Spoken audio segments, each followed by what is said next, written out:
Somewhere in the world right now, it is dark and quiet. Maybe you are lying in bed, the ceiling above you familiar and close, and outside there is the low hum of a city doing what cities do even when most people have stopped paying attention to it. Or maybe you are somewhere completely still. Countryside dark. No traffic. No distant sirens. No orange glow bleeding up from the streets into the clouds. Just the sound of your own breathing and whatever small noises the night makes when human beings are not filling it with their own noise. Wherever you are right now, I want you to pause for just a second. Not a long pause, just long enough to do one thing. Imagine that outside your window, wherever that window faces, there is no city. No roads cutting across the landscape. No lights on the horizon blurring the line between earth and sky. No fences, no fields, no cleared land, no bridges, no towers, no wires stretched between poles disappearing into the distance. Just land. Enormous, ancient, patient land stretching out in every direction as far as anything could possibly stretch. And beyond that, more land still, and beyond that, eventually, ocean. And the land does not know you are here. It does not know that anything like you exists.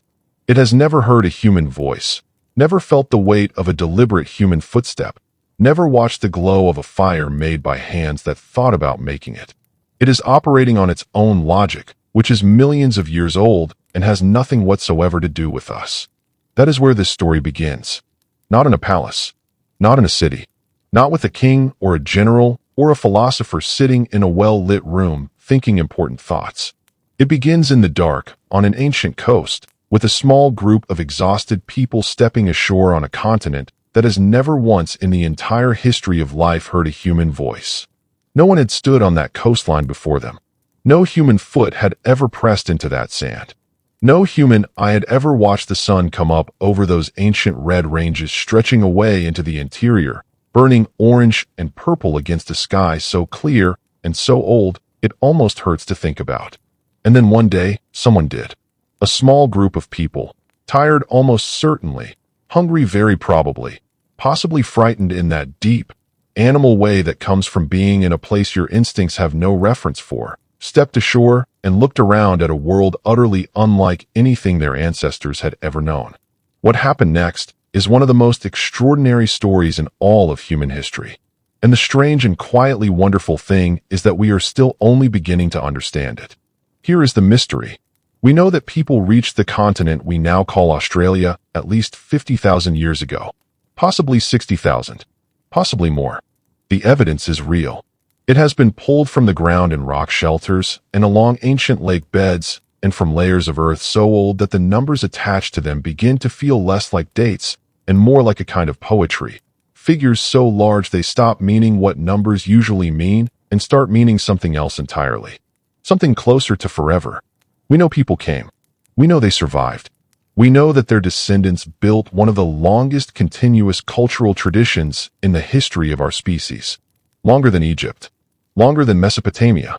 Longer than China's dynasties or Rome's roads or any of the civilizations we tend to put at the center of our stories about human achievement.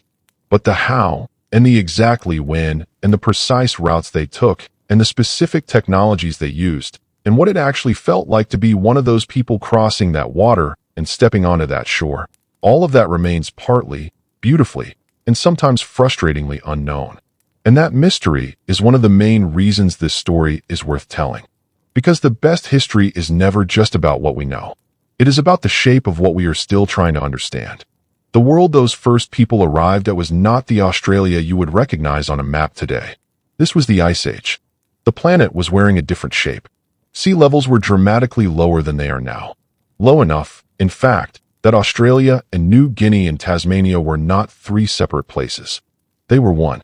A single enormous landmass that geographers and archaeologists today call Sahul, and it was bigger than modern Australia by a significant margin. Think about what that means. The coastline sat hundreds of kilometers further out than they do today. Where there is now shallow warm sea, there were then great plains. River valleys that are now drowned and silent under meters of ocean were then full of running water and animal life and possibility. The Gulf of Carpentaria, that wide bay biting into the north of modern Australia, did not exist as water. It was dry land, possibly rich grassland and wetland threaded through with rivers, a productive interior plain that people may have lived on for thousands of years before the sea eventually rose and quietly swallowed it. The northwest shelf extended far out into what is now the Indian Ocean. The land that connected Australia to New Guinea ran broad and solid across what is now the Torres Strait. Tasmania hung off the bottom of a continuous mainland rather than sitting separate across the Bass Strait. Sahul was a continent with different proportions, different borders, different weight. And one of the most important consequences of this for anyone trying to understand early Australian history is that much of the evidence for the very earliest human presence there is gone. The places where people most likely first made landfall, those coastal fringes where fresh water met the sea, where fish and shellfish and seabirds would have made a newly arrived and exhausted group's chances of survival considerably better, those places are now underwater. Sometimes under 50 meters of water, sometimes more. The shoreline those first people knew is not a shoreline anyone can walk today. You could not excavate it in any conventional sense. You would need a submarine, and even then the silt and current would make it extraordinarily difficult. Some researchers have actually begun proposing exactly that kind of underwater survey. A few tentative early discoveries have already been made off the coast of Western Australia, stone tools resting on drowned plains, silent and patient under the sea.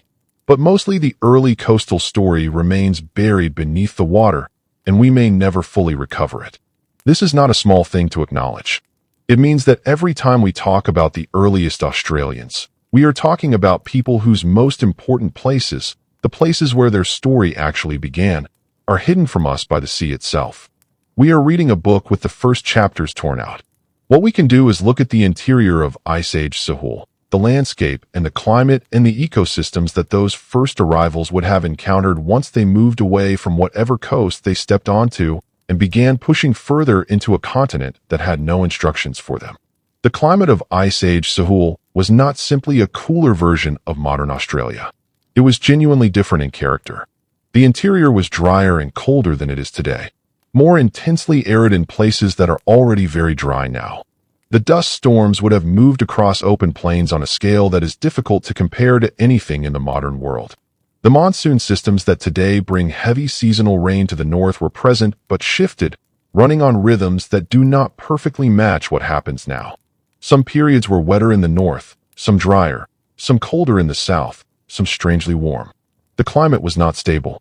It was alive in the way that only very long timescales can make a climate look alive, breathing in and out over thousands of years, opening and closing windows of habitability in different regions at different times. And yet, for all its unpredictability, for all its harshness, Sahul was also extraordinarily rich. The tropics in the north offered year-round warmth and an enormous diversity of plants and animals. The ancient river systems that ran through the interior, some of which are now dry channels threading across desert plains, supported productive wetland environments in wetter periods. Forests covered parts of the southeast and southwest that today are much more open. The continent was not a single thing. It was a mosaic of environments, harsh desert and lush floodplain, ancient weathered ranges and young river valleys, environments that could sustain human life in very different ways, each requiring its own specific knowledge, its own set of tools, its own accumulated wisdom passed from generation to generation without ever being written down. And then there were the animals. Because the creatures that early people encountered in Sahul were not the ones we know today. Or rather, many of them were not.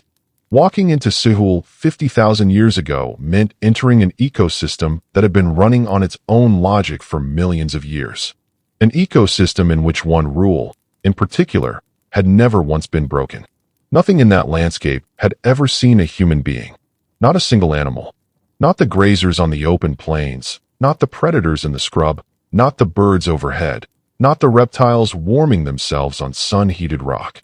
None of them had any framework for understanding what a human being was. No instinctive wariness. No learned avoidance. No reason rooted in experience to run. They would have watched these strange new arrivals with what we can only imagine as something like puzzled indifference. The large animals of this ancient world had a name that researchers use today, megafauna. And Sahul had them in spectacular variety.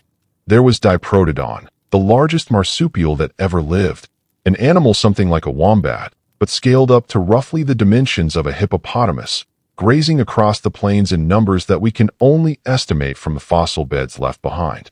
There were giant short-faced kangaroos, forms that have no living analog today, some of them probably capable of reaching vegetation several meters above the ground. There was Procoptodon, a kangaroo that stood close to 3 meters tall, moving in ways that may have been quite unlike any living relative we could point to now. Thylacoleo carnifex, the marsupial lion, was a predator with a bite force estimated to have been among the most powerful relative to body size of any land mammal, built for ambush in a landscape where very large prey wandered without fear. There were giant monitor lizards, possibly including forms that would dwarf the largest Komodo dragon alive today. There were giant flightless birds. There were enormous land-dwelling crocodilians, a world that looked in some ways like a parallel evolution to the great animal communities of Africa, lions and elephants and buffalo replaced by their own strange marsupial equivalents, but filtered through 50 million years of isolated Australian development, and therefore utterly unlike anything on any other continent. What happened to these animals is one of the genuinely contested questions in the study of early Sahul, and it has been running as a debate for decades without final resolution. Most of the megafauna were gone by around 40,000 years ago, perhaps earlier in some cases. The debate about why centers on two forces, climate change and human hunting. Some researchers argue that the increasing aridity of the Ice Age was already putting serious pressure on megafauna populations before people arrived, that the climate shift was the primary driver of extinction, and that human arrival was at most a final stress on already struggling species. Others argue that the coincidence of timing is too strong to dismiss, that large, naive animals encountering skilled hunters for the very first time would have been devastatingly vulnerable, easy to approach, slow to learn fear, and unable to adjust their reproduction rates quickly enough to recover from even moderate hunting pressure. The most careful current thinking tends to sit somewhere between these two poles. Probably both forces were real. Probably the balance between them varied by species and by region. What we can say with confidence is that the people who arrived in Sahul were walking into an ecosystem of staggering scale and novelty. They had never seen these animals before. The animals had never seen them. Everything about that encounter, what happened in the first generations of contact, how knowledge about these creatures was built and shared, what strategies developed for hunting them or avoiding the dangerous ones, all of that had to be invented from scratch, built out of careful observation in a landscape that had no instructions attached to it. That is worth sitting with for a moment. Not the taxonomic names of extinct marsupials, not the precise dates from sediment cores, but the human reality underneath all of it.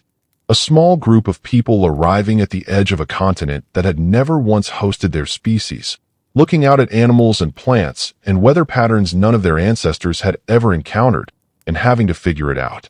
Needing to learn what was safe to eat and what would make you sick or kill you, where the water was and when it would dry up, which animals were dangerous and how to keep your children away from them, which plants flowered in which season, and where the best hunting grounds were when the rains moved on.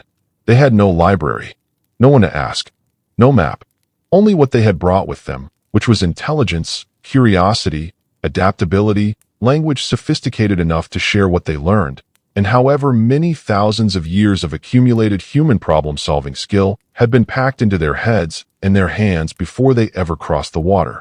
That knowledge, and what they built from it in this extraordinary new world, is where the real story lives. To follow those first Australians backward to where they came from, you have to turn around and look northwest. Because this story does not begin on the shores of Sahul. It begins thousands of kilometers away in a world of tropical forests and flooded rivers and long chains of islands stretching away into the haze, like stepping stones someone had laid down very deliberately across the face of the sea. By the time any human feet touched Sahul, Homo sapiens had already been moving through Asia for tens of thousands of years.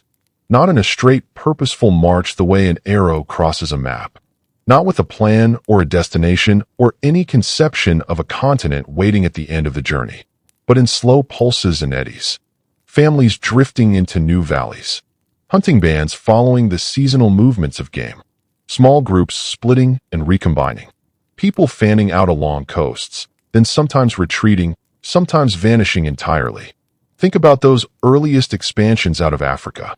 A few hundred people at a time, moving along the margins of the world they knew.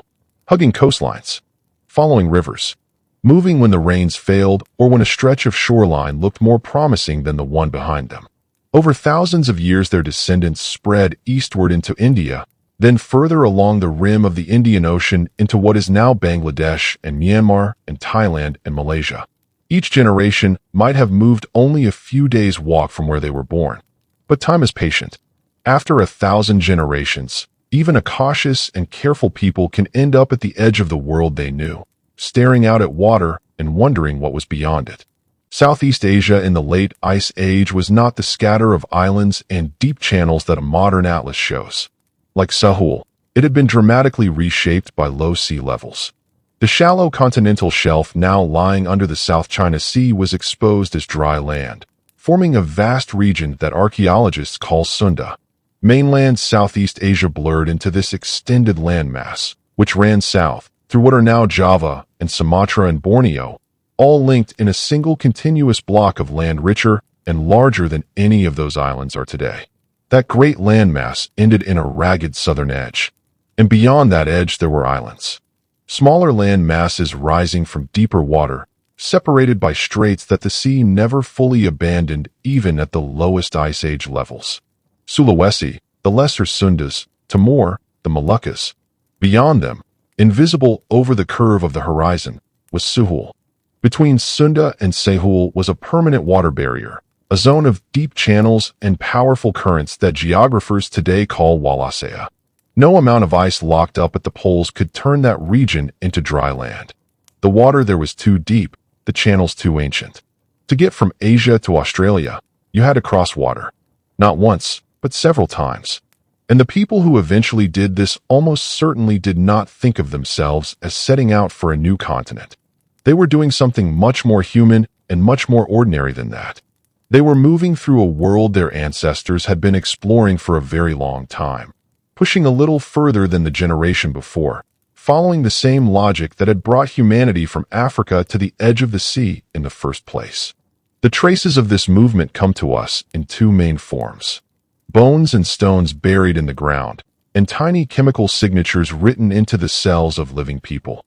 On the archaeological side, scattered sites across Southeast Asia and Wallacea show modern humans present tens of thousands of years before Australia enters the record.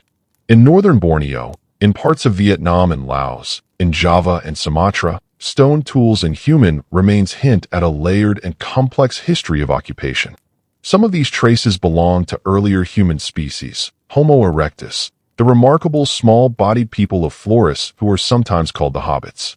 But by somewhere around 70,000 to 60,000 years ago, Homo sapiens is clearly present in the mix. On islands inside Wallacea, the story sharpens. On Sulawesi, hand stencils and animal paintings on cave walls have been dated to over 40,000 years ago, and possibly earlier than that. That means that by the time similar ages appear in Australian sites, people with fully modern symbolic behavior, people who were painting and leaving deliberate marks of themselves on stone, were already living on islands that required sea crossings to reach. On Timor and nearby islands, layers of shell and fishbone include species from deep water, creatures you do not reliably catch by standing in the surf. These are fish that require you to go out to where you cannot see the bottom and bring them back. Someone had boats. Someone understood offshore waters. Someone had been living a life that extended beyond the sight of land and returning safely from it. The genetic clues add another layer. When researchers examine the DNA of Aboriginal Australians and Papuans and compare it to populations around the rest of the world, they see the signature of a very early separation. The split from other non-African populations seems to date somewhere around 60,000 years ago, give or take several thousand years in either direction. That timing aligns broadly with groups of Homo sapiens who had already spread along the southern Asian coasts and into Southeast Asia. It suggests that the ancestors of the first Australians branched off from the mainstream of human expansion and took their own path, a path that led eventually to Wallacea and then to Sahul. But the genetics does not tell a simple single-wave story. One of the debates that runs through this field is whether Australia was peopled by one founding movement or by multiple pulses of migration over time. The single-wave picture is neat and elegant. A core population somewhere in Southeast Asia sends out one major dispersal. A few hundred people, perhaps fewer, make their way through Wallacea, arrive in Sahul, and then spread out across the continent and into New Guinea and Tasmania. All later diversity evolves in place from that founding group. The multiple wave picture is messy, but in some ways more plausible. Different groups leaving Asia at different times. Some arriving in northern Sahul earlier, others later. Some taking a northern route through Sulawesi toward New Guinea, others a southern route through Timor toward the Kimberley. These waves possibly mixing with each other after arrival, blending their different ancestries into the complex genetic patchwork we see in living populations. Certain Aboriginal Australian groups do show slightly different patterns of ancestry from others. Papuan populations have their own deep branches and possible later inputs. But genetics works with averages and probabilities, not with precise itineraries, and the safest way to describe it is that there was at least one successful early movement into Sahul, and quite possibly more than one, spread across a window of thousands of years. None of this movement happened in a vacuum. People do not walk into the ocean because they are curious. They move when something pushes, something pulls, or usually both at once. In Southeast Asia during this period, the environment was anything but stable. Sea levels rose and fell with glacial cycles. Coastlines advanced and retreated. Low-lying plains flooded, turning productive hunting grounds into shallow, useless sea. Rivers changed course. Forests expanded during wetter periods and then contracted when conditions dried. A campsite that was perfectly placed for one generation might within a few lifetimes become marginal, untenable, or simply gone beneath the water. At the same time, new opportunities kept appearing at the edges. When sea levels were at their lowest, Sunda was enormous. Broad coastal plains, river deltas, mangrove swamps, rich estuaries full of fish and shellfish and bird life. Island chains that are now separated by wide stretches of open water lay much closer together, the distances between them shorter and more manageable for people who already understood how tides and currents and winds behaved. Imagine living in such a place. You grow up in a community that already has stories about the islands out there beyond the familiar water. Stories about ancestors who crossed narrow straits. Stories about times when the sea was different, lower or higher. You learn to fish. You learn to read the sky, to watch how driftwood moves on different days, to notice which way the birds fly at dusk. You hear that beyond the next island there is another where the water is sweeter and the game more plentiful. Now add pressure to that picture. A drought that lasts longer than your grandparents remember. Too many people competing for the same hunting grounds. A volcanic eruption that darkens the sky for years and chokes the valley you have always lived in. Suddenly the cost of staying rises. The risk of moving, which was always present, begins to look less frightening by comparison. Under those conditions, small experimental journeys begin to make sense. A canoe sent out to see what lies beyond the horizon is not a heroic voyage of discovery in the modern sense. It is a calculated gamble taken by people who have enough knowledge to think it might pay off. Sometimes it does not. Sometimes boats do not come back. But occasionally they do, carrying news of land they have seen, of rivers glimpsed in the distance, of new coastline rising up out of the southern haze. And maybe eventually, someone returns talking about a lower, darker shape far to the south that is not like the ordinary islands. Something larger. Something different. Something that just keeps going along the horizon in both directions and does not end. Over thousands of years, those little experiments accumulate. A temporary fishing camp on an outer island becomes a seasonal stopover. A seasonal stopover becomes a more permanent base. Kin ties stretch across chains of islands. Children grow up thinking of crossings that their great-grandparents would have considered extravagant as simply the way you move through the world. At some point in that long chain of incremental steps, the route into Sahul became not only imaginable, but feasible. People had watercraft. They had knowledge of winds and currents. They had social connections that could support small groups striking out from familiar coasts into less familiar water. They did not know they were sailing toward a continent that would one day be called Australia. They only knew they were following the same logic their ancestors had always followed, moving toward better chances for their children, away from landscapes that were failing and toward ones that might sustain them. That last stretch of water between Wallacea and Sehul was different from everything that had come before it. All the earlier moves, from Africa into Arabia, along India's coasts, across the broad plains of Sunda, and through the shorter channels between its islands, those could be done with wet feet and short hops.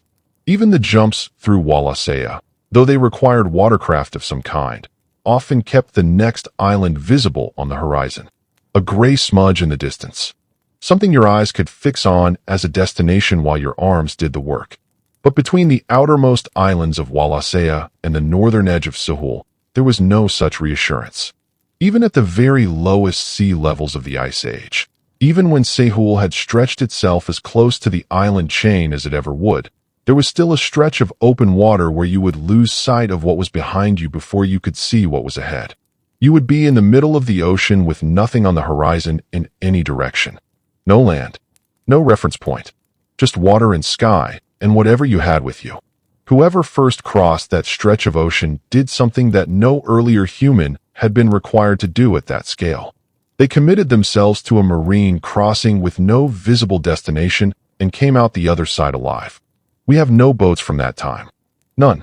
Wood does not survive 50,000 years in tropical conditions. Neither does bamboo or rope or bark or hide or any of the other materials those first mariners would have used. We have no logs of the journey, no maps, no names, no memory that has survived in a form we can simply read. What we have instead are clues around the edges. On some islands of Wallacea, dense layers of fishbone include species that live far from shore in deep water. You do not catch those fish by standing in the surf.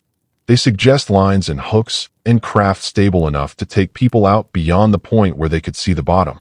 Shell middens include species that live around offshore reefs, suggesting regular use of watercraft. Across thousands of years, the quantities build up, implying not a single lucky experiment, but a tradition, a body of inherited knowledge about how to go out onto the water and come back. We cannot dig up an ancient boat and put it on a stand, but we can outline what was probably possible. The simplest version is a raft, bundles of buoyant wood lashed together, perhaps with a raised platform to keep people and their possessions above the waterline. Large bamboo stands would have been ideal for this, hollow, tough, and naturally floatable. A step up would be dugout canoes hollowed from logs using fire and stone tools, possibly with outriggers attached to prevent capsizing. That design appears across many later island cultures of this region and may have roots far deeper than any of those later societies. With an outrigger canoe and a team of strong paddlers, distances of tens of kilometers over open water become manageable, dangerous still, but manageable. Navigation without any instruments depended on reading the world very carefully. Currents funnel between islands in relatively predictable ways. Winds shift with the seasons. Clouds tend to form above land in characteristic patterns. Birds commute between roosting places on islands, flying out at dawn and returning at dusk along habitual routes that a careful observer can learn.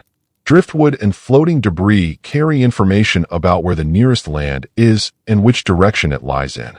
Even without a map, a person who has spent their whole life on the water accumulates a working knowledge of these patterns that would be invisible and almost meaningless to someone who had spent their life on land. And above everything else, there are the stars.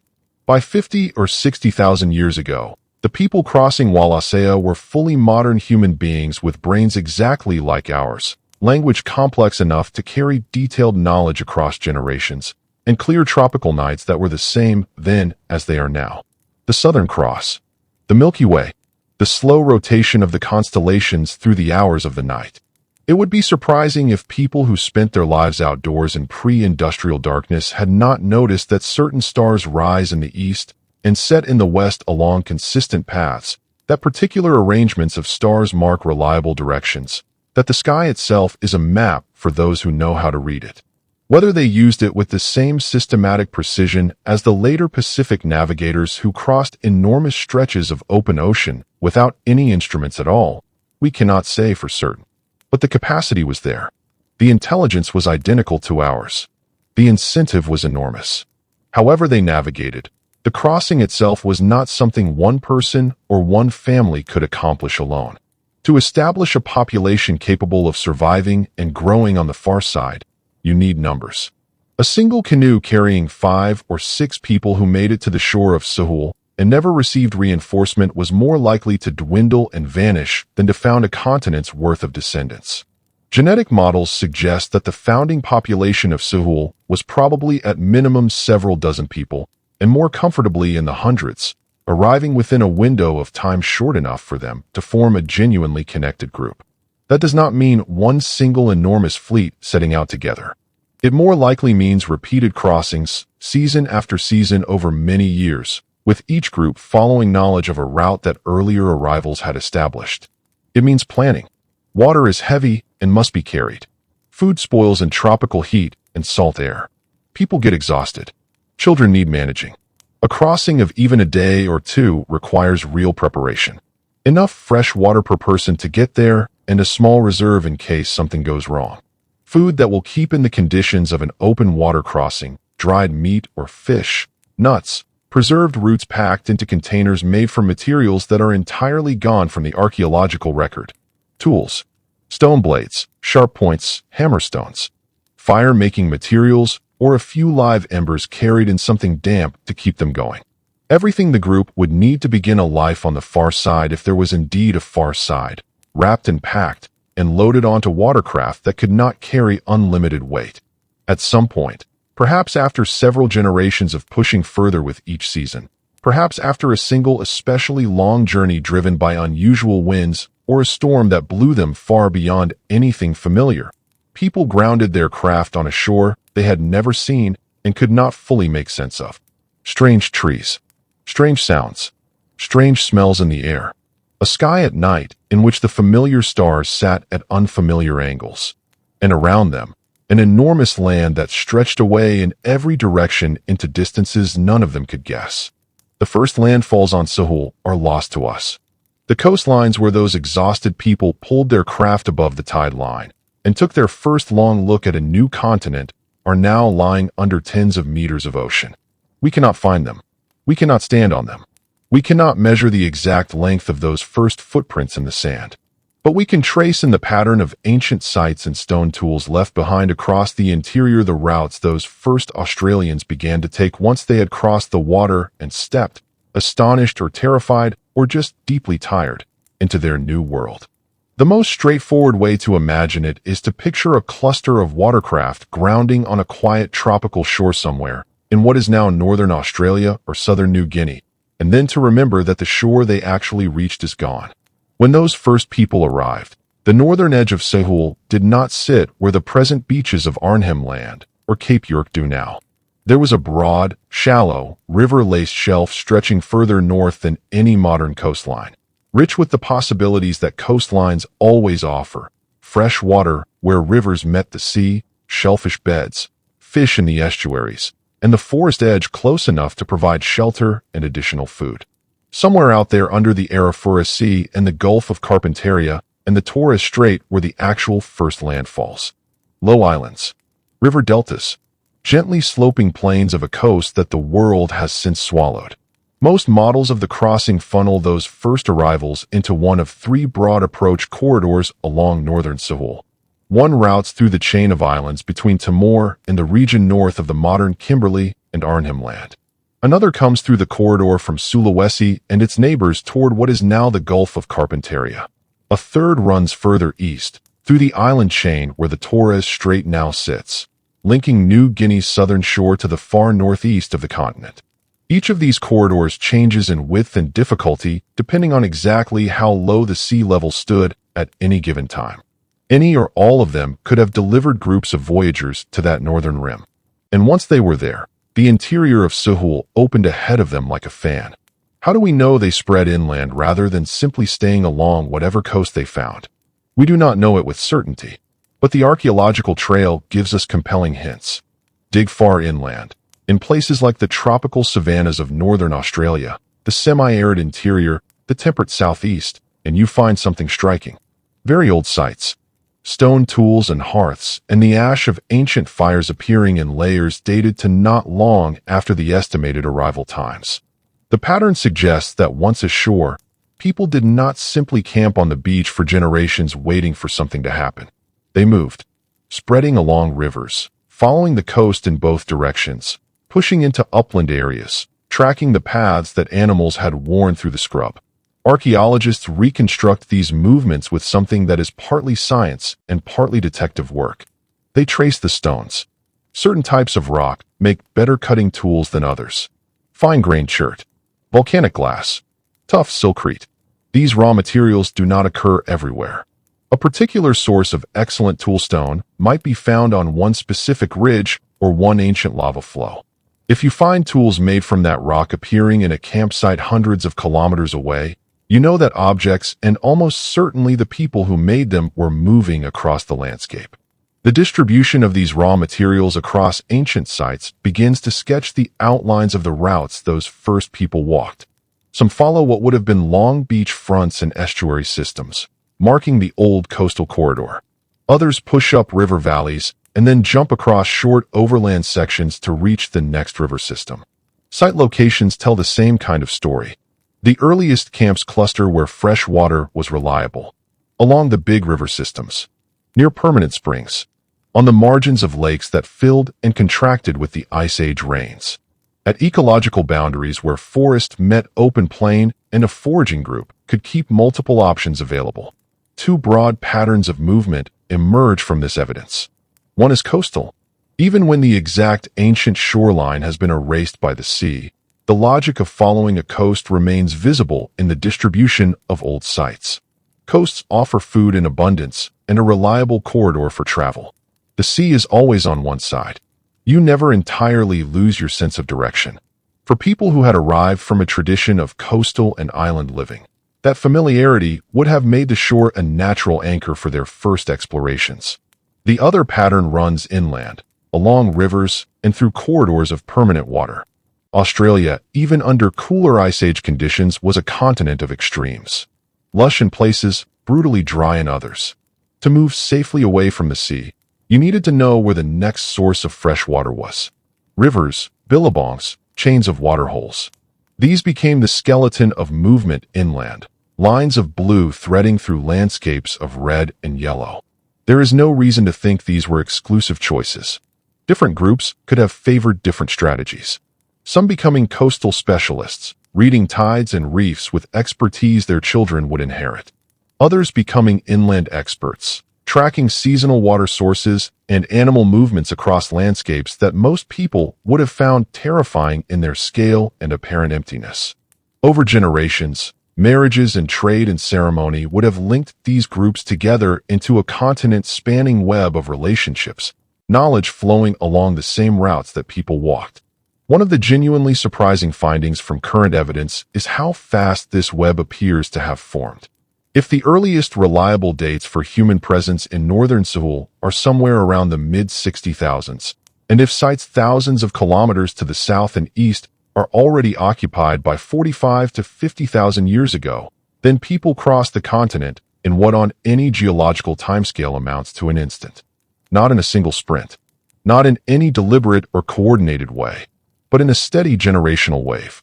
Children growing up a little further down the river than their parents had. Teenagers following game into valleys no one in their family had ever seen. Elders sitting by fires telling stories about the country over the horizon, the country their grandparents had walked through, making it real and navigable for the next generation before they had ever set eyes on it.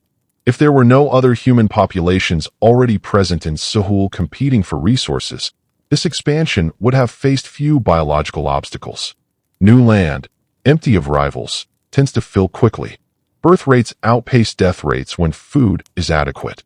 Groups reach a size where splitting becomes more practical than staying together, and a daughter group moves off to establish new territory. If each generation moves even a few tens of kilometers further than the last, within a few thousand years you are at the other end of a continent. But we have to sit with what we do not know here, and we have to sit with it honestly. Most of the coastline that would have hosted the very first camps is underwater and inaccessible. Organic materials, wood, plant fibers, food remains, decay rapidly in tropical soils.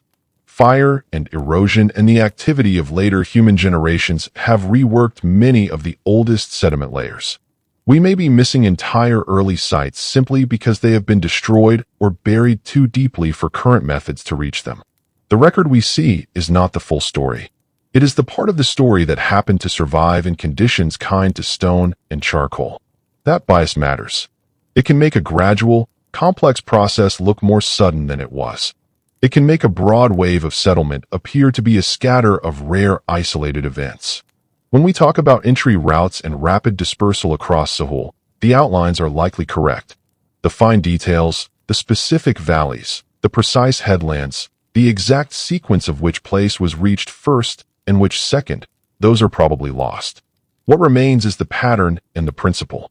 Once those first people stepped onto Sahul, they began the long and careful work of learning an entirely new continent.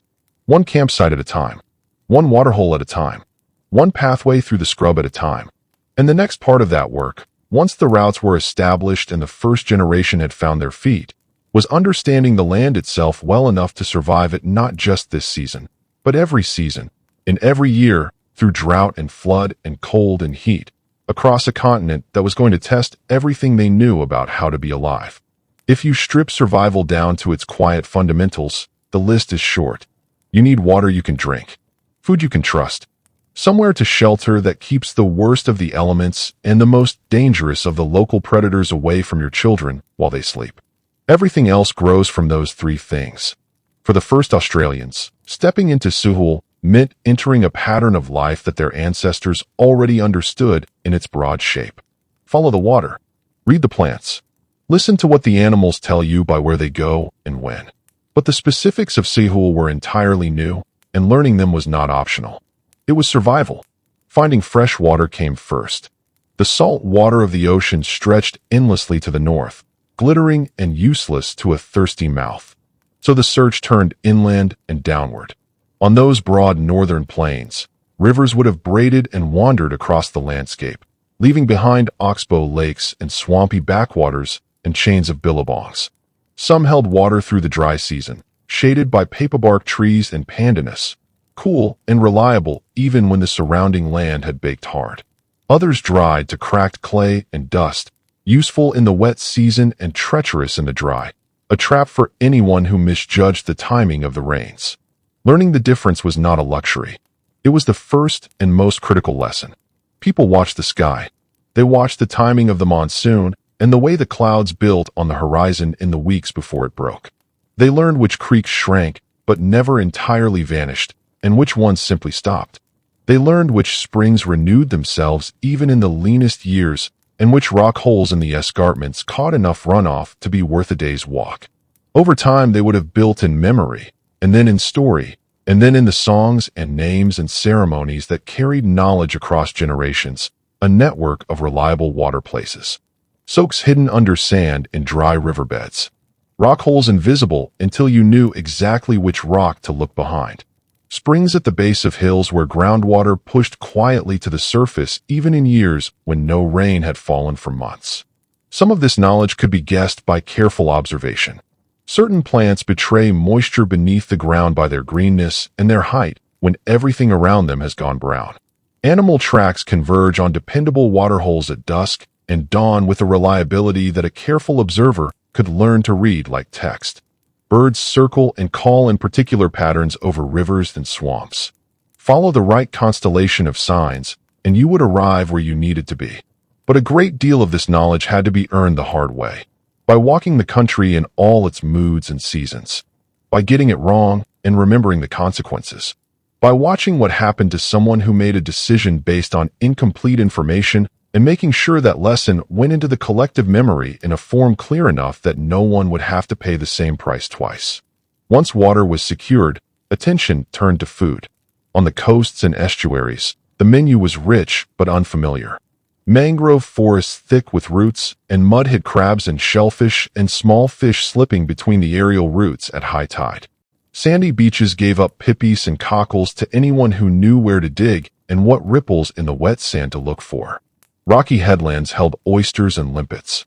At certain seasons, turtles hauled themselves up to nest, leaving tracks in the sand that were easy to follow. People who had arrived from Wallacea almost certainly understood some of these patterns already. They had read reefs and coasts before. In Sahul, they simply had to learn new species, new rhythms, new seasons for different resources, which fish schooled in which month, which shellfish beds were safe, and which were toxic at certain times of year. Move up the rivers, and the options changed again. Freshwater fish, eels, and turtles lurked in billabongs. Water birds nested on reed beds, their eggs a precious seasonal resource. In floodplains, the retreating wet season waters sometimes left fish stranded in shrinking pools, easy to harvest if you arrived before the water went bad and the larger predators claimed the place. Beyond the water corridors lay woodlands and open savannas dotted with fruiting trees, flowering shrubs, and grasslands that hid seeds in their heads and edible roots deep in the soil. Here foraging became a multi-layered puzzle. Some foods were obvious: bright fruits, sweet nectar, clusters of nuts that split open when ripe.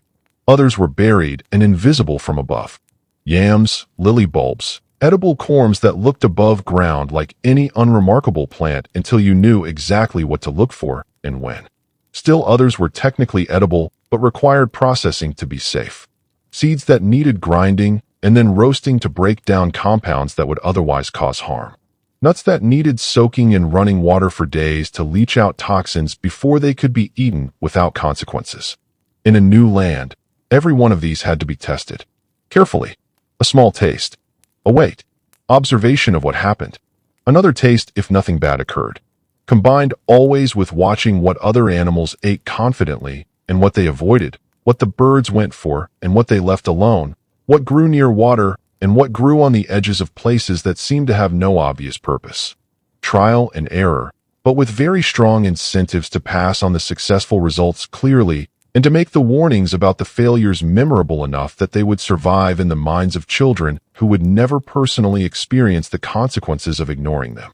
This is how knowledge builds in a world without writing. Not in books, not in archives, in stories, in songs, in the names of places that encode information about what can be found there and when, in ceremonies that structure and reinforce the knowledge that keeps a community alive. The first generations in Sahul were not just building campsites. They were building a knowledge system from scratch. A living library assembled piece by piece across landscapes that had never been cataloged before. And they were doing it successfully. Successfully enough that their descendants were still here 50,000 years later. Still knowing the country. Still reading it with a precision that would astonish someone who had grown up entirely inside the built environment of the modern world. That is where the story goes next. Into the knowledge itself. Into what it means to understand a landscape so deeply that the landscape becomes something more than just the place where you happen to live. Into the world that the first Australians and all the generations that followed them were slowly, patiently, and brilliantly building from the moment they stepped ashore. The thing about knowledge in a world without writing is that it has to live somewhere. It cannot sit on a shelf waiting for someone to pick it up. It cannot be stored in a building and retrieved when the need arises. It has to live in people, in their memories, in their habits, in the way they move through the world, and the way they talk about it when they sit down at the end of the day and the fire is burning low and the children are listening even when they pretend not to be.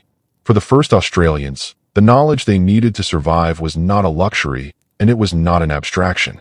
It was the difference between eating and starving, between finding water and dying of thirst, between walking confidently through a landscape that could kill the unprepared and walking into it blind. And the extraordinary thing, the thing that sets this story apart from almost any other story about human settlement anywhere on Earth, is that this knowledge system worked. It did not just work for a few generations. It did not just work for a few centuries. It worked for tens of thousands of years. Longer than any other continuous cultural tradition we can identify anywhere in the history of our species. That is not a small achievement. That is one of the most remarkable things any group of human beings has ever done. To understand how that knowledge was built and maintained, you have to think about what it actually means to learn a landscape from nothing. Not from a textbook. Not from a map someone else drew. From the ground up. Literally. Imagine arriving in a place where every plant is unfamiliar. Not just the species, but the seasons. When does this tree fruit? When does that grass set seed? Which roots are safe to dig in the wet season, but dangerous in the dry? Which berries look identical to something your grandmother taught you is safe to eat back on the islands you came from, but here in this new country will make you violently ill or worse? Imagine arriving in a place where the animals behave according to rules you have never seen, where the predators are different sizes and shapes and use different strategies than anything your ancestors ever encountered, where the herbivores move in patterns governed by water and temperature and fire and wind in combinations that no one in your group has ever had to predict. Imagine arriving in a place where even the weather is different, where the rain comes at times you do not expect, where the temperature drops at night in ways your body is not prepared for, where the dry season is longer and harder and more absolute than anything you have experienced. Everything, absolutely everything, has to be learned. And it has to be learned quickly enough that the group survives the process of learning it. This is one of the genuinely underappreciated aspects of the first Australian story. It is not just a story of physical arrival. It is a story of intellectual arrival, of a people building an entirely new understanding of the natural world from direct observation and experiment and accumulated experience, and doing it well enough that the understanding held together across hundreds of generations without the aid of any technology more complex than human memory and human language. Let us start with plants, because plants are where a large part of daily survival in ancient Sahul would have been anchored. The Australian flora is unlike any other on Earth. It had been evolving in isolation for millions of years. Many of the plant families that dominate the Australian landscape, the eucalypts, the acacias, the banksias, the grevilleas, the cycads, are found nowhere else in the same combinations and densities. Some of them are extraordinarily useful to a human being who knows what to do with them. Others are toxic, sometimes subtly so, sometimes spectacularly. The difference between a meal and a medical emergency often came down to knowledge that had been accumulated over generations and encoded in forms designed to be memorable and transmissible. Take cycads as an example. Cycads are ancient plants. They have been around since before the dinosaurs. In parts of northern and central Australia, they produce large starchy seeds that are potentially an excellent food source, calorie-dense, available in quantity, and storable. But raw cycad seeds contain compounds that are toxic to the human nervous system. Eat them without proper preparation and you will become seriously ill. The preparation required to make cycad seeds safe to eat is not simple. It involves multiple steps: cracking the outer shell, leaching the pulp in running water for extended periods, sometimes days, then further processing, sometimes fermentation, sometimes roasting, sometimes both, depending on the specific species and the specific method. The knowledge of how to do this correctly, and crucially, of how long each step needs to take and what signs indicate that the toxins have been sufficiently removed, is detailed, specific, and critical. Get it wrong, and people get sick. Get it right, and you have a reliable, high-energy food source that can sustain a community through lean times. That knowledge did not arrive with the first people. It had to be developed. Someone, somewhere, at some point in those early generations, had to experiment with cycad seeds, had to taste them and get ill, had to try soaking them and discover that the soaking helped, had to refine the process over time until it became reliable, and then, crucially, had to pass that refined process on to the next generation in a way that ensured no one had to repeat the dangerous early experiments. Multiply that process by hundreds of plant species across dozens of different environments, each with its own seasonal rhythms and its own particular chemical properties, and you begin to get a sense of the scale of the intellectual achievement involved in learning to live in Sahul. This was not folk knowledge in any dismissive sense. This was applied botany and applied chemistry of a high order, developed through systematic observation and experimentation over centuries and millennia, stored in cultural memory, and transmitted with a reliability that modern institutions would envy. The same principle applied to animal knowledge. The fauna of Sahul was not just unfamiliar. It was in many cases genuinely strange. Marsupials do not behave like the placental mammals that dominate most of the rest of the world. Their reproductive cycles are different. Their movement patterns are different. Their responses to seasonal change are different. A hunter who had grown up tracking deer or pigs in Southeast Asia would have found the behavior of kangaroos and wallabies and wombats genuinely puzzling at first. Why does this animal move the way it does? Where does it go when the water dries up? When does it breed? When are the young most vulnerable? How does it respond to being startled? Does it fight or flee? What time of day is it most active? Where does it sleep? All of these questions had to be answered through direct observation, and the answers had to be built into a body of practical knowledge that hunters could rely on. But the animals the first Australians encountered were not only unfamiliar in behavior. Some of them were unfamiliar in scale. We have already mentioned the megafauna, diprotodon, giant kangaroos, the marsupial lion, enormous monitor lizards, giant flightless birds. These creatures would have been among the first large animals that the newly arrived human population encountered. And what happened between humans and megafauna in those early centuries and millennia of contact is one of the most important and most contested chapters in the story of ancient Australia. The timing of the megafauna extinction is central to the argument.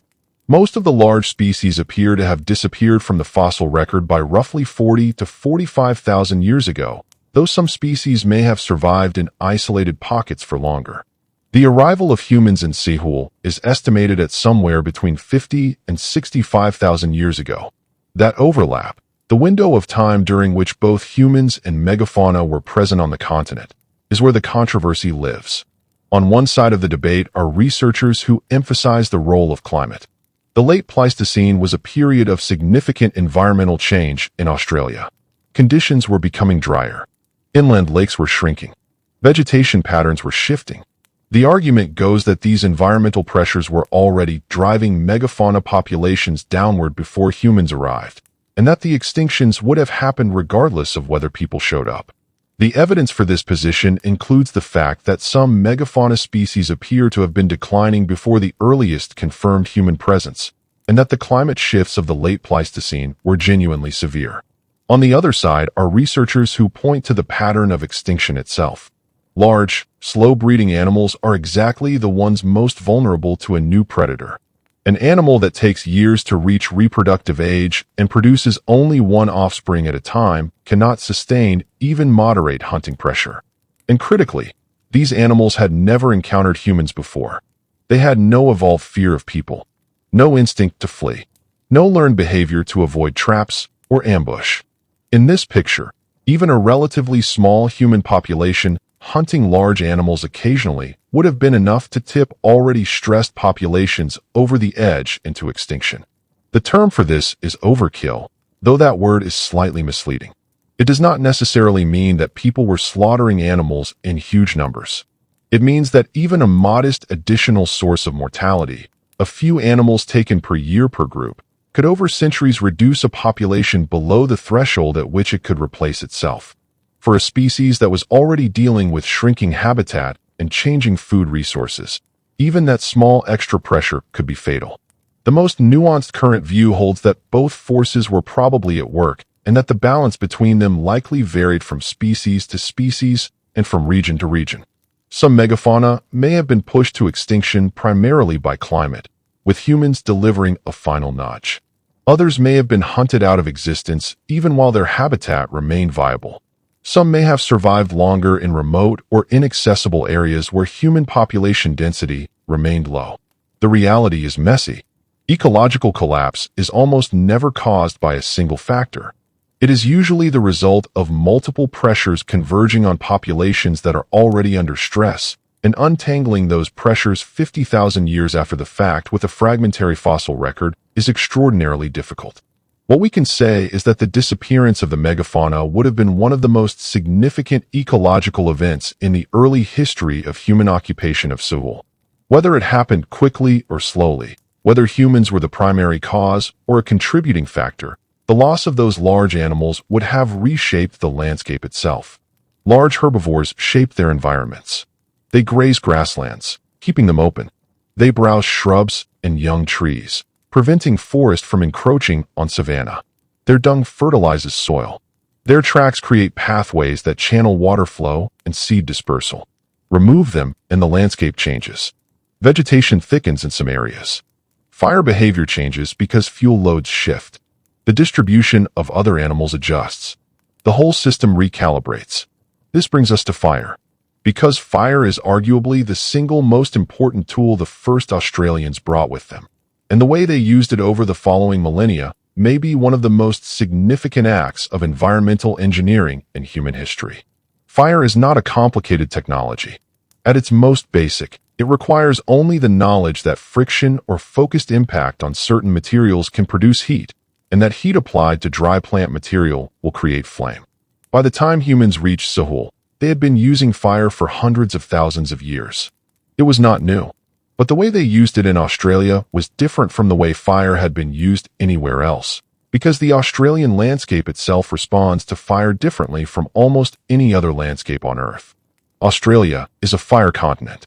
Its ecosystems have been shaped by fire for millions of years, long before any human arrived. Many of its dominant plant species, the eucalypts in particular, are not merely fire-tolerant, but fire-dependent. They have evolved to burn. Their bark sheds in long ribbons that carry fire up into the canopy. Their leaves are saturated with volatile oils that make them extraordinarily flammable. Their seeds are locked in woody capsules that open only after fire has passed through, releasing them into freshly cleared, ash-fertilized ground where they face minimal competition. Eucalypt forests do not merely survive fire. They are designed by millions of years of evolution to invite it. The first Australians entered this fire-adapted landscape and, over time, developed a practice that researchers today call fire stick farming. It is one of the most sophisticated forms of land management ever devised by a pre-agricultural society, and understanding it requires setting aside the assumption that land management is something that only settled farming cultures do. The principle is deceptively simple. Burn small areas of land at carefully chosen times of year, in carefully chosen patterns, and you can manipulate the landscape in ways that benefit human survival. A patch of grassland burned in the cool season will regenerate quickly with fresh green growth that attracts grazing animals. Burn a corridor through thick scrub, and you create a fire break that protects the unburned areas on either side and channels animal movement into predictable paths. Burn the understory of a woodland, and you open up the ground, making it easier to walk through, easier to see into, easier to hunt in. A mosaic of burned and unburned patches creates a landscape with maximum ecological diversity. Some areas are in early regrowth, attracting grazers and seed eaters. Others are in later stages, providing shelter, nesting habitat, and the kinds of fruits and tubers that grow in more mature vegetation. The result is a landscape that from a great distance might look natural and untouched, but that is in fact deeply managed, shaped over generations by human intelligence applied through the medium of fire. The evidence for this practice runs deep. Charcoal records from lake sediments and peat bogs across Australia show changes in fire regimes that coincide broadly with the arrival of humans. In many regions, the pattern of fire shifts from infrequent, intense, lightning-driven burns to more frequent, less intense, human-driven burns. The vegetation responds. Some species that thrive with frequent low-intensity fire become more common. Others that cannot tolerate repeated burning decline. Over thousands of years, the Australian landscape was slowly, deliberately reshaped by human hands holding firebrands. This is worth pausing on, because the idea that the Australian landscape was untouched wilderness when Europeans arrived in the 18th century is one of the most persistent and damaging myths in the history of colonialism. The land those first European settlers saw, the open park-like woodlands, the grassy plains, the mosaic of forest and grassland, was not a natural accident. It was a garden 50,000 years in the making. Managed by people whose understanding of fire, seasons, soils, plants, and animal behavior was so deeply integrated into the landscape itself that it was invisible to outsiders who did not know what they were looking at. When that management stopped, because the people who practiced it were displaced, killed, or confined, the landscape changed. Fire regimes shifted. Fuel loads built up. When fires did come, they were no longer the small, controlled, mosaic burns of indigenous management, but massive, uncontrolled conflagrations that destroyed rather than renewed. The catastrophic bushfires that make international news in modern Australia are, in part, a consequence of the interruption of a fire management tradition that had been operating continuously for longer than any other land management system in human history. But we are getting ahead of the story. Let us return to those early millennia. The first Australians were not only learning their landscape through plants and animals and water and fire. They were also doing something else. Something that distinguishes human beings from every other species that has ever lived. They were making meaning. One of the things that the archaeological record shows us, if we pay careful attention to it, is that the people who arrived in Seoul were not merely surviving. They were thinking. They were creating. They were building a relationship with their world that went beyond the purely practical and into territory that we might call spiritual or philosophical or artistic, though none of those words quite captures what it seems to have been. The earliest clear evidence of this comes from the ground itself. At Lake Mungo, in what is now Western New South Wales, in the dry heart of southeastern Australia, archaeologists found something that changed the way the world understood Australian prehistory. Lake Mungo is not a lake today. It is a dry, crescent-shaped basin surrounded by eroded dunes and ridges, part of a system of ancient lakes called the Willandra Lakes that once held water in abundance during wetter periods of the Ice Age. When the lakes were full, their shores would have been rich environments. Fish, freshwater mussels, water birds, and fringing vegetation would have supported substantial human populations. And the evidence shows that people were indeed living there, in numbers, across a long span of time. In the 1960s and 1970s, the eroding lunettes, the crescent-shaped dunes on the downwind side of the old lake bed, began to yield human remains. The first was a young woman, now known as Mungo Lady. Her remains had been cremated. Her bones had been burned, then crushed, then gathered up and placed in a small depression in the ground. The date attached to this burial was approximately 42,000 years ago, though some estimates push it slightly older. 42,000 years ago, someone in this community cared enough about a dead woman to cremate her body, collect her bones, and deliberately bury them. That is not the behavior of an animal simply disposing of a corpse. That is ritual. That is ceremony. That is a community expressing something about what death means and what a person's body deserves after the person who inhabited it is gone. It is, as far as we know, one of the oldest known cremations in the world. Not far from Mungo Lady, another set of remains was discovered. Mungo Man, an adult male, had been buried in a very different way. His body had been laid out on its back with his hands clasped together, and his bones had been covered in red ochre. Ochre is a natural pigment, iron oxide mixed with clay, that produces a range of colors from yellow through orange to deep red. It requires effort to obtain. You have to find the right geological deposits, extract the material, and process it into a usable form, grinding it into powder, and sometimes mixing it with fat or water to create a paste. Ochre does not occur everywhere. Specific sources were known and valued, and in later periods were traded over enormous distances.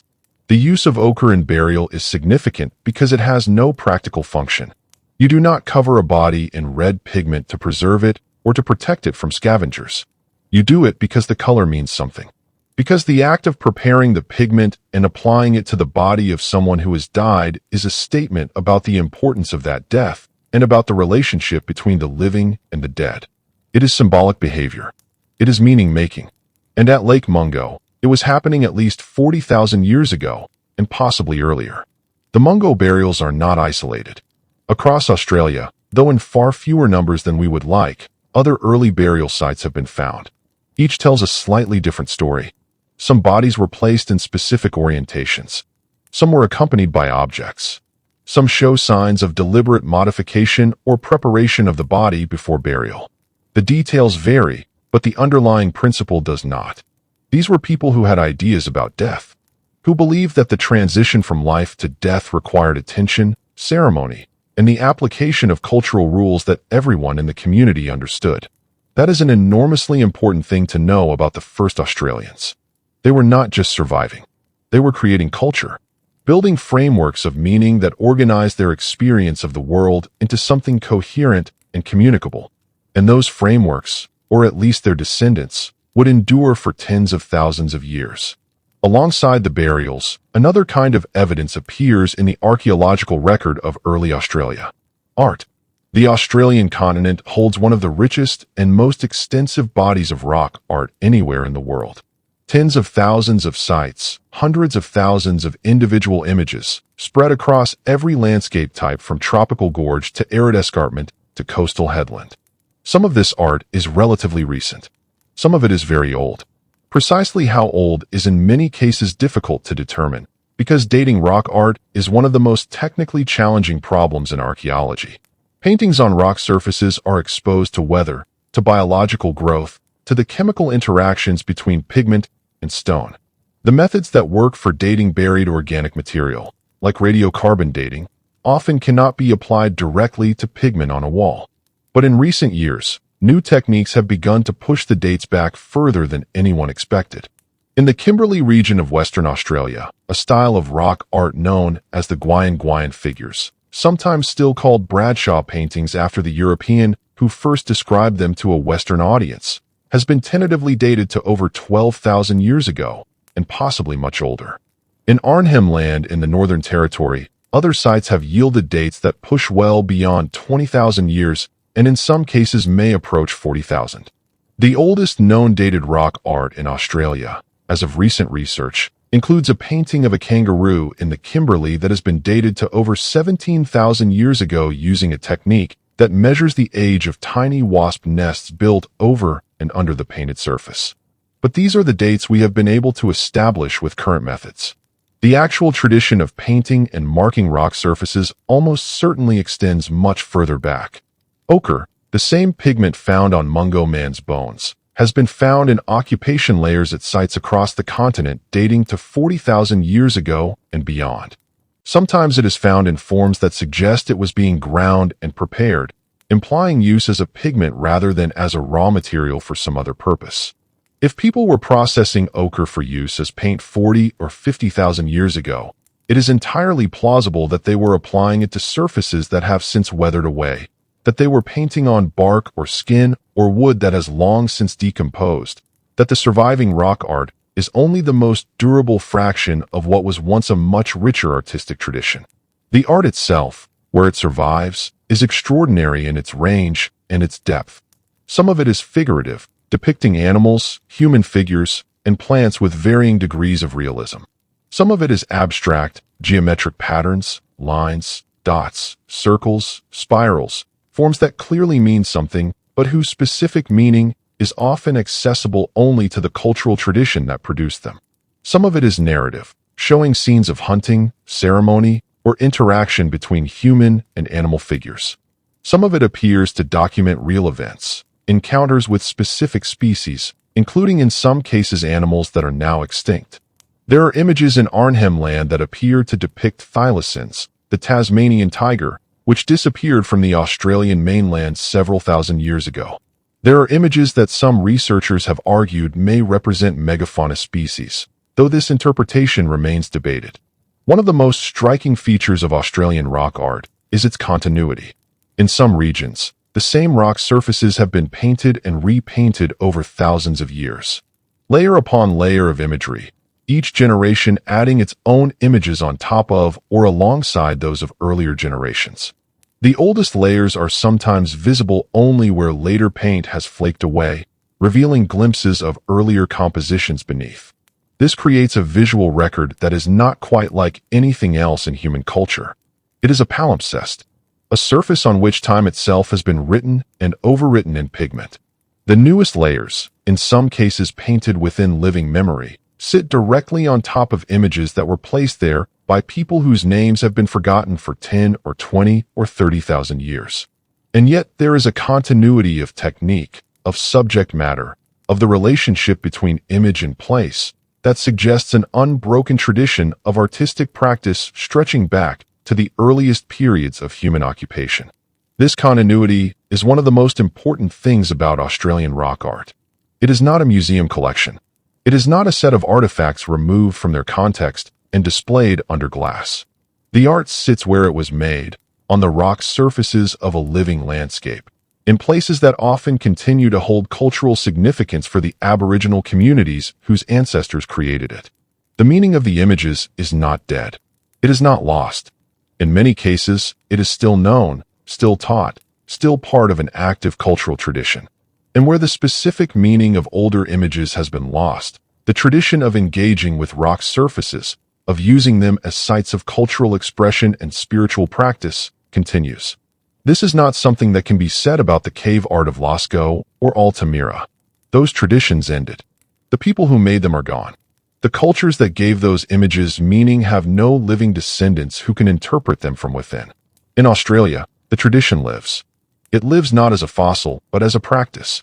The oldest continuous artistic tradition in the world. But art was only one expression of something much larger. The first Australians were not simply painting pictures on rock.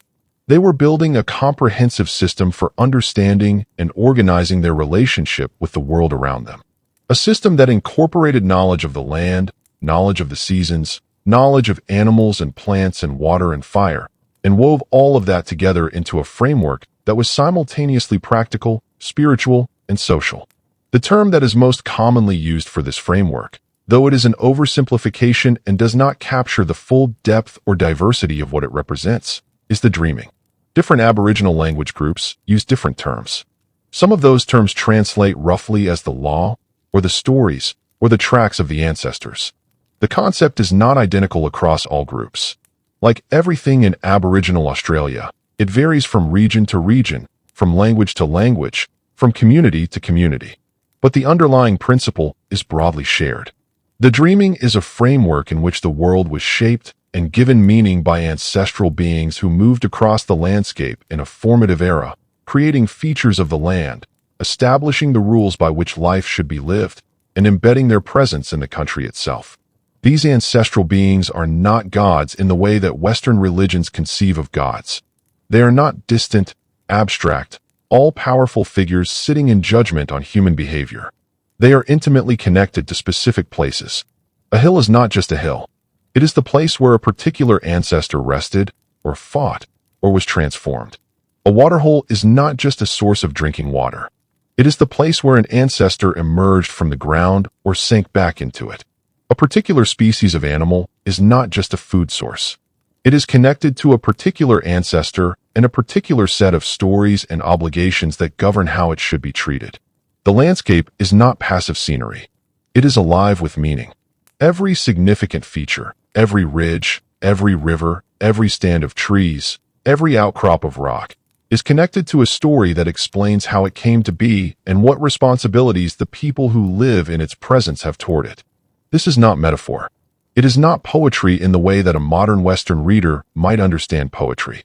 It is a system of law, ecology, and social organization encoded in narrative form and anchored in geography. The stories of the dreaming are simultaneously creation narratives, legal codes, ecological guides, and maps. They tell you where you came from, what your obligations are, how you should relate to other people and to the land, where to find water, when to burn, which animals can be hunted and which must be left alone, and what will happen if you fail to follow the rules. This is a knowledge system of extraordinary sophistication, and its roots almost certainly stretch back to the earliest periods of human occupation of Seoul. We cannot know exactly when the dreaming, in any form we would recognize, first emerged. The archaeological record gives us material culture, stones, pigments, bones, charcoal. It does not directly record stories or beliefs, but we can see its shadows. The careful treatment of the dead at Lake Mungo 40,000 years ago suggests a community with shared beliefs about death and the afterlife. The long-distance trade in ochre, which we can trace through the geological signatures of pigment found far from its source, suggests networks of exchange that required shared protocols and relationships maintained across enormous distances. The rock art itself, with its consistent association with particular landscape features and its apparent encoding of ecological and ceremonial knowledge, suggests a tradition in which art and meaning and landscape were already deeply intertwined. It is reasonable to suppose that the conceptual framework we now call the dreaming, or something ancestral to it, was developing alongside all of these material expressions, growing more elaborate and more detailed with each generation as people accumulated more knowledge of their country and more stories about the places and creatures within it. And that framework, once established, proved to be remarkably robust. It survived ice ages and sea level changes and the extinction of the megafauna and thousands of years of climatic fluctuation that would have tested any culture to its limits. It survived because it was not rigid. It was adaptive. New knowledge could be incorporated into existing stories. New places could be given meaning within the existing framework. New challenges could be addressed by extending or reinterpreting the inherited body of law and story. The dreaming was not a fossil. It was a living system, continuously updated, continuously maintained, continuously taught to each new generation by the generation before. This is one of the keys to understanding how Aboriginal Australian culture achieved its extraordinary longevity. It was not that nothing changed. Everything changed. The climate changed. The sea levels changed. The animals changed. The vegetation changed. The people themselves changed, physically, culturally, linguistically. But the framework, the underlying system by which all of this change was understood and incorporated and made meaningful, persisted, adapted, endured. This persistence is visible in the archaeological record in a number of ways. One of the most striking is the continuity of stone tool technology. In many parts of Australia, the basic toolkit, the types of stone tools that people made and used, remains remarkably consistent over very long periods. This does not mean that nothing changed. New tool types do appear. Techniques are refined. Regional specializations develop. But the underlying technology, the core skills of flaking and shaping stone to produce cutting edges, does not undergo the kind of dramatic revolutionary transformations that characterize the Stone Age sequence in Europe or the Near East. This has sometimes been misinterpreted by outside observers as evidence of stagnation, of a culture that failed to progress. That interpretation is profoundly wrong. The consistency of Australian stone tool technology reflects not a failure to innovate, but a successful adaptation to a stable set of environmental challenges. When your toolkit works, when it allows you to process the food you need, to hunt the animals you hunt, to work the wood and bone and plant fiber you use for everything else, there is no pressure to change it. Innovation is not an end in itself. It is a response to need. And when a culture has achieved a deep and effective fit with its environment, the need for dramatic technological change diminishes. What changes instead is knowledge. The tools stay similar, but the understanding of how to use them, where to use them, and what to use them on becomes more refined, more detailed, more specific to local conditions. A stone blade is a simple thing, but knowing exactly which edge angle to use for cutting particular species of wood, knowing how to resharpen it in the field to extend its useful life, knowing which quarry produces the stone best suited to the task, knowing how to prepare the platform from which the flake will be struck so that the resulting tool has exactly the shape you need, all of that is knowledge. Sophisticated, detailed, hard-won knowledge. And it was passed down with the same care and the same cultural infrastructure that carried the stories of the dreaming and the maps of water and the calendars of fire. There is another kind of evidence for the depth of early Australian culture that deserves attention, and that is trade. Or perhaps exchange is a better word, because the patterns we see in the archaeological record do not look quite like commerce in any modern sense. They look like relationships. From very early in the occupation of Sehul, we can see evidence that materials were moving across the landscape over distances that no single group could have covered alone. Ochre from specific geological sources appearing in sites hundreds of kilometers away. Shell ornaments from the coast found far inland. Particular types of high-quality toolstone carried across multiple territorial boundaries. These movements imply networks. Not roads. Not markets. But relationships between groups, obligations to share, agreements about access to resources, systems of reciprocity that bound distant communities together. In later periods, these exchange networks become spectacularly elaborate. The historical record of Aboriginal Australian trade routes shows materials traveling thousands of kilometers along well-established pathways. Pearl shell from the Kimberley coast appearing in the deserts of Central Australia. Pituri, a narcotic plant preparation, being traded from Queensland far to the south and west. Stone axes from specific quarries in Victoria being distributed across southeastern Australia. These networks were not just about the objects. They were about the relationships the objects embodied. Giving and receiving, visiting and being visited. maintaining the kin ties and ceremonial connections that held a continental society together. We cannot trace these networks back to the very earliest period with certainty. But the movement of ochre and toolstone in deposits 40,000 years old suggests that the principle was already in operation. People were connected. They were not isolated bands scattered randomly across a continent. They were nodes in a web of relationships that carried materials, knowledge, genetic diversity, and cultural ideas across enormous distances. This web is part of what made the culture resilient. If one region suffered drought or fire or some other catastrophe, the connections to neighboring groups provided a buffer. People could move, share resources, seek refuge, and return when conditions improved. The network itself was a survival technology, perhaps the most important one, and it was maintained not by force or by central authority, but by the same system that maintained everything else.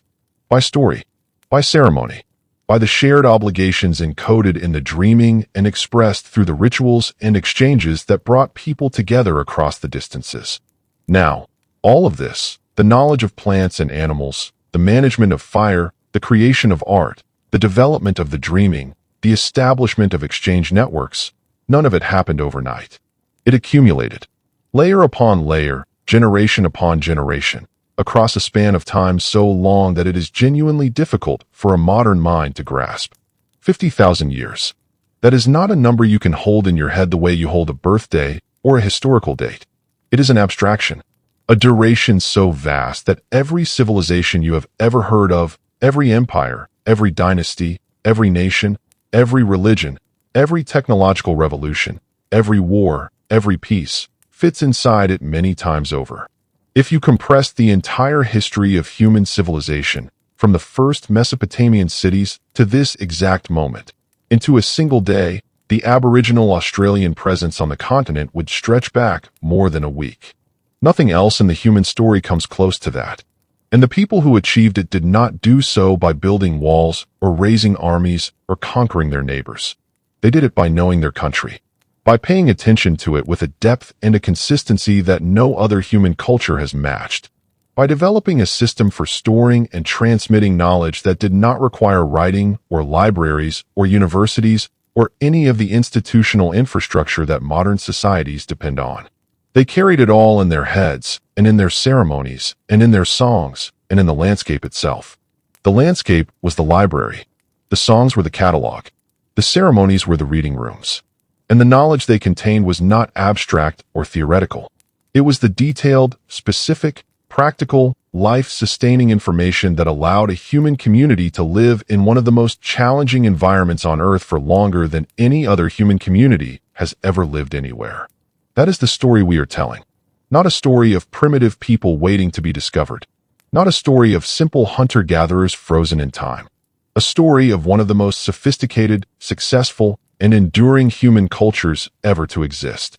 A culture that was built from the moment those first exhausted voyagers pulled their boats onto an unknown shore, looked out at a world they had never seen, and began the slow, patient, brilliant work of making it their own. The question that follows naturally from all of this is what happened next. Not in the sense of what event followed what other event, because the archaeological record does not organize itself neatly into chapters, but in the sense of how the people of Sehul, having established themselves in their new world, having learned its rhythms and begun to shape it with fire and story, responded when that world changed. Because it did change. It changed dramatically. The Ice Age did not end in a single moment. It ended in a long, uneven, sometimes reversing process that stretched across thousands of years. And as it ended, the world the first Australians had known began to dissolve. The ice sheets at the poles began to melt, slowly at first, and then with increasing speed. Water that had been locked up in glaciers for tens of thousands of years returned to the ocean. Sea levels began to rise. And the great continent of Sehul, that vast connected landmass that had been home to the first Australians for millennia, began to shrink. The low-lying plains that had connected Australia to New Guinea flooded. The land bridge to Tasmania went under. Coastlines that communities had lived on for generations retreated inland, sometimes at rates that would have been perceptible within a single lifetime. A camp that your grandfather had used might be underwater by the time you were old enough to remember it. Think about what that means in human terms. Not the abstract geology of it, the lived experience. The place where your family has camped every dry season, the estuary where you learned to fish, the headland where the old stories say the ancestor rested, all of it slowly, relentlessly, being eaten by the sea. Rising water does not arrive like a wave. It arrives like a tide that never quite goes all the way out again. A little higher this year than last. A little further up the beach. The lagoon a little broader. The river mouth a little wider. The low ground between the dunes staying wet a little longer after each high tide, until eventually it does not dry out at all. Over the course of the post-glacial sea level rise, which reached its approximate modern level around 6 or 7,000 years ago, the coastline of Australia moved inland by enormous distances. Hundreds of kilometers in some areas. Entire landscapes disappeared.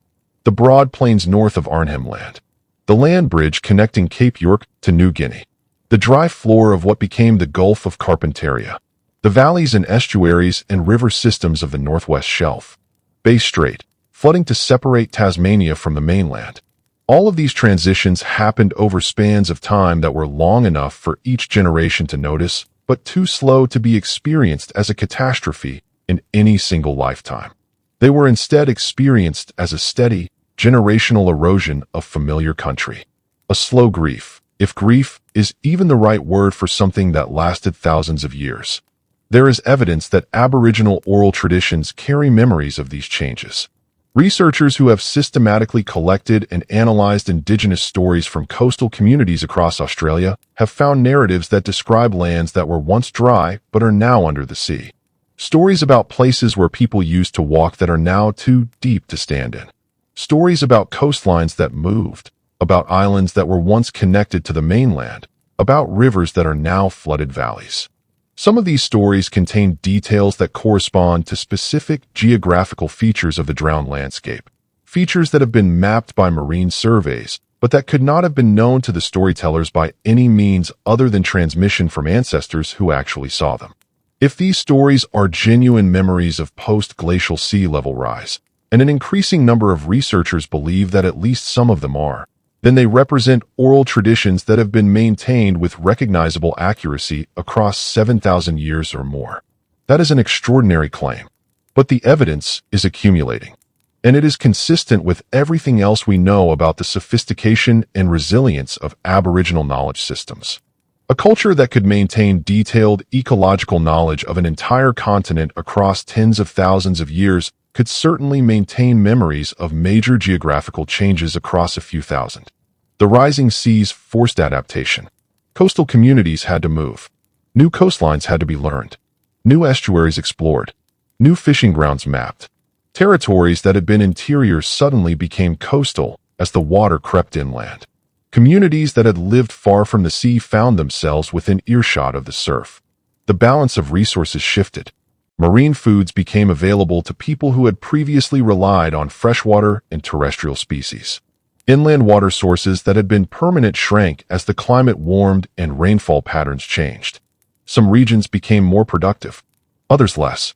The monsoon shifted, strengthened, weakened, shifted again over centuries. Through all of this, the people adapted. They did what their ancestors had always done. They watched. They learned. They adjusted their practices. They updated their stories. They moved when they had to and stayed when they could. And they survived. Not just survived. Thrived. Built new knowledge on top of old knowledge. Extended their exchange networks to incorporate new circumstances. Developed new techniques for new environments while maintaining the core of what had always worked. The culture bent. It did not break. The post-glacial period also saw the development of some of the most elaborate and visible features of Aboriginal material culture. In parts of southeastern Australia, communities built sophisticated systems of stone and earth channels to trap eels during their seasonal migrations.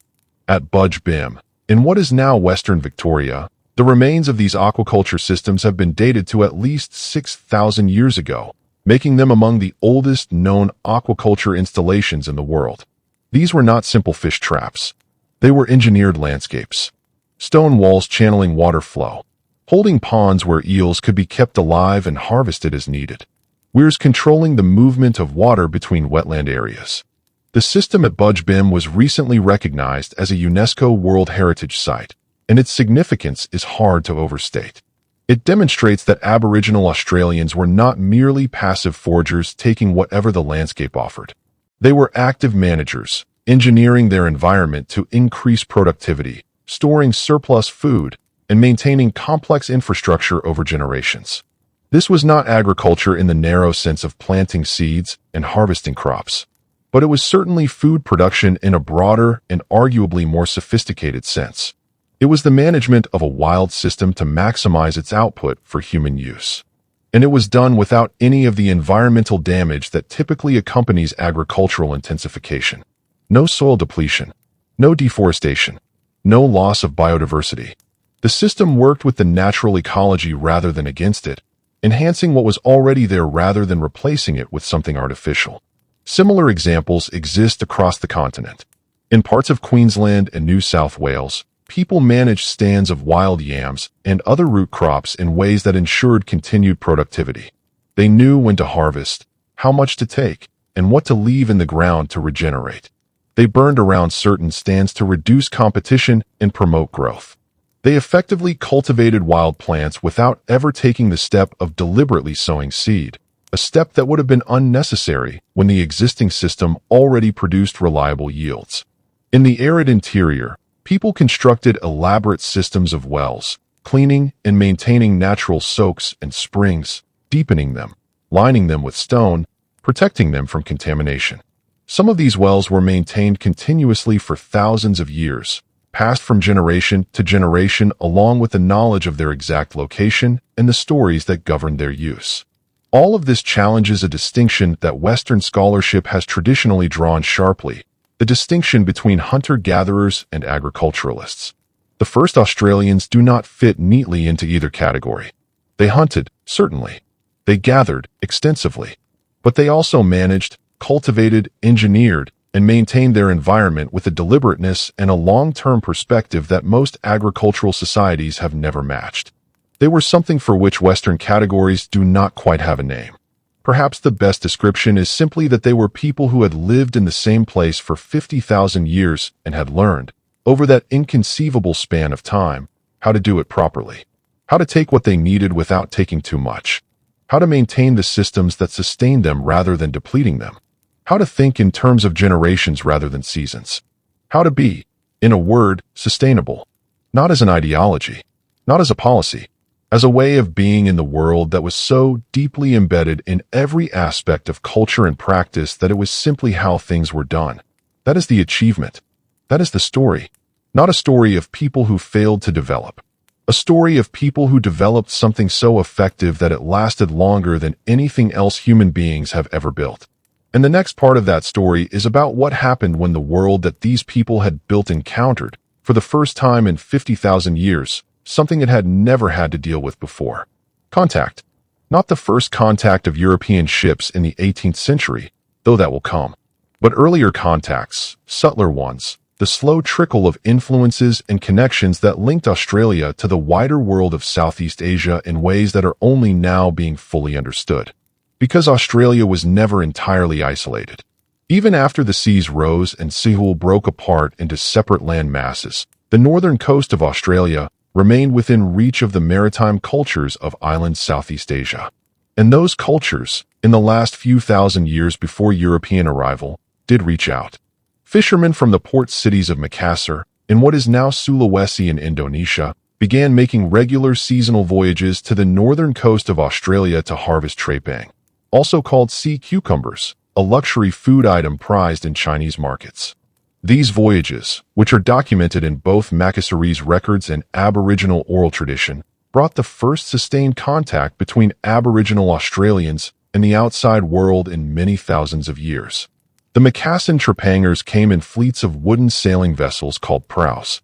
They arrived with the northwest monsoon and departed with the southeast trade winds. They set up processing camps along the coast of Arnhem Land and the Kimberley, boiling and drying the trepang for export. They brought with them metal tools, cloth, rice, tobacco, and glass. They traded with the local Aboriginal communities. They formed relationships, sometimes including marriages, with Aboriginal women. They introduced new words into local languages, some of which survive today. The evidence of their presence is scattered along the northern Australian coast. Tamarind trees, introduced from Southeast Asia, still grow near old processing sites. Stone lines marking the foundations of their camps are still visible. Pottery fragments of Makassarese origin have been found in archaeological excavations. Aboriginal rock art in the region includes depictions of Macassan prows, clear evidence that this contact was observed, recorded, and incorporated into the cultural record. What is remarkable about this contact is what it did and did not change. Aboriginal communities in the contact zone adopted some of the new materials and technologies. Metal tools replaced some stone ones. Dugout canoes of a style clearly influenced by Macassan design appeared in some communities. Some communities began using cloth and tobacco, but the fundamental structure of Aboriginal society did not change. The dreaming continued. The land management practices continued. The exchange networks continued. The ceremonial life continued. The social organization continued. The contact was absorbed into the existing cultural framework rather than displacing it. New things were fitted into old categories. The Macassan visitors were incorporated into local stories and local systems of relationship. They became part of the landscape of meaning rather than disrupting it. This capacity for absorption, for incorporating the new without abandoning the old, is one of the most distinctive features of Aboriginal Australian culture. And it is one of the reasons that culture survived for so long. It was not brittle. It was not rigid. It was flexible enough to bend with change while maintaining its essential character. 50,000 years of change, of ice ages and sea level rises and megafauna extinctions and climate shifts and new contacts, and the culture endured, adapted, continued. That resilience was about to face its most severe test.